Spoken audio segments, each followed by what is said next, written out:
देते हैं। आज हमारे प्रभु महात्मा कर्दम के सामने खड़े हो गए।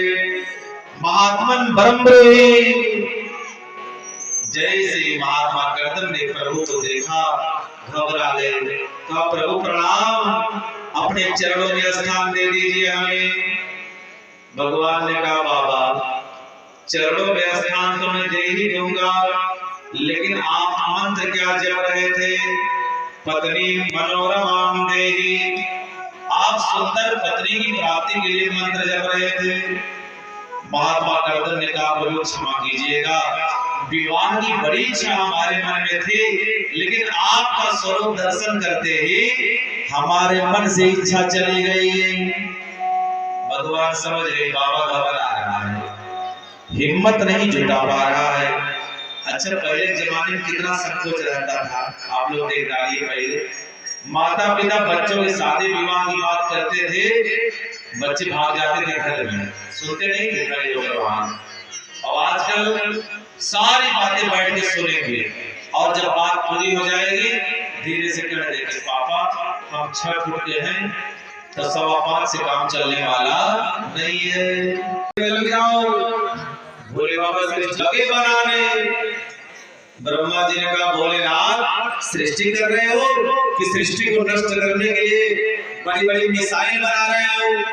नहीं चाहिए सृष्टि हमको। कहा, पिताजी प्रणाम, हम जा रहे कैलाश पर्वत पर भजन करने। कहा, जाओ। भोले बाबा कैलाश चले गए। ब्रह्मा जी ने सोचा ऐसे काम नहीं चलेगा। ध्यान से आप लोग सुनिए, सृष्टि का क्रम बड़ा गुण है। अपने दाहिने अंग से एक पुरुष को जन्म दिया और बाएं अंग से एक स्त्री को जन्म दिया, जिनका नाम है मनु और शत्रुघ्न, जिसके द्वारा समस्त मानव जाति का जन्म हुआ है।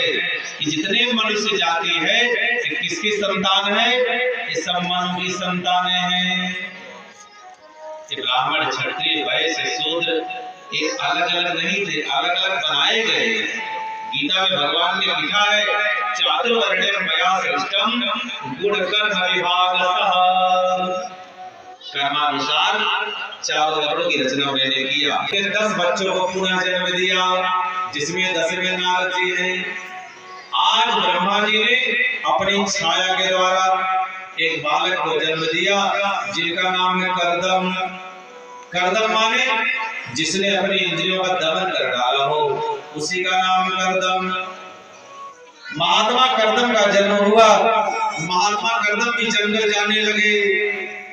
ब्रह्मा जी ने कहा, बेटा जंगल में बहुत कुछ नहीं है, जिससे न बनी है मकान में वो काम करेंगे कानन में। जो घर परिवार में रहकर परमात्मा का आस्मरण नहीं कर सके, जंगल में भी उनका ध्यान लगने वाला नहीं है। लेकिन महात्मा कर्दम नहीं माने, तपस्या करने जंगल में चले गए। घनघोर तप किया उन्होंने, हजारों वर्ष की तपस्या पूरी करना। आज ब्रह्मा जी महात्मा कर्दम ने क्या देखा? 2 पशु हैं, दोनों जा रहे हैं, पति पत्नी आपस में प्रेमालाप करते हुए जा रहे हैं। अच्छा, महात्मा कर्दम की तपस्या इस स्तर तक पहुंच गई थी, पशु पक्षियों की भाषा भी वो समझने लगे थे। महात्मा कर्दम ने सोचा, देखिए कितना बढ़िया दाम्पत्य जीवन होता है तो दोनों पशु लेकिन पति पत्नी है, कितना आनंदित हो रहे हैं। दाम्पत्य जीवन में बड़ा आनंद है।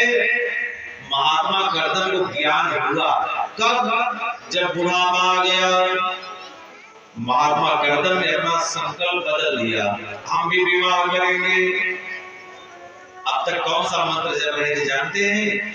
ओम नमो भगवते वासुदेवाय। आज अपना मंत्र ही बदल लिए। क्या मंत्र जपने लगे? पत्नी मनोरमां देवी मनोवृत्तानुसारिणी।